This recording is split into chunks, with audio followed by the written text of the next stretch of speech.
どうも、さっしーです。4月17日土曜日、今日も津久井浜にウィンドサーフィンをしに来ました。今9時10分ぐらいになります。今日は南東の風が10メートル近く入る予報になってますね。なので今日は、60のホイールでまずは出たいと思います。辛くなってきたら60のウィンドに、変えたいと思います。はい、これから準備します。はい、今ちょうど10時ぐらいになります。今から出たいと思います。今日は風の向きがオフショアでちょっと沖に出るのは難しい感じですが、いい感じにウィンドで走ってる方もいるので、うまいこと沖の方に出れれば、いい感じに飛べるんだと思うかと思います。はい、今から出たいと思います。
オンショアでなおかつアウトの方の風もなんか落ちちゃってて、一旦戻ってきたんですけども、今またアウトの方入ってきたのかな。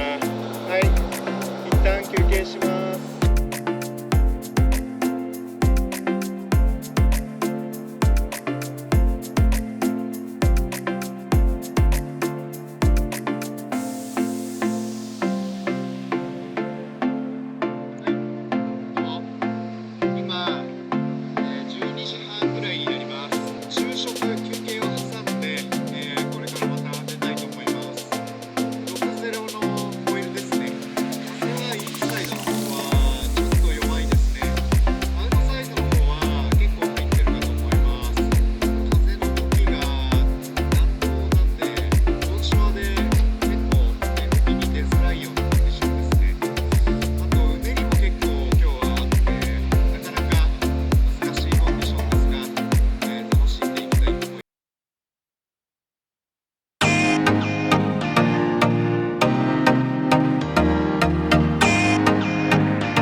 ざいました。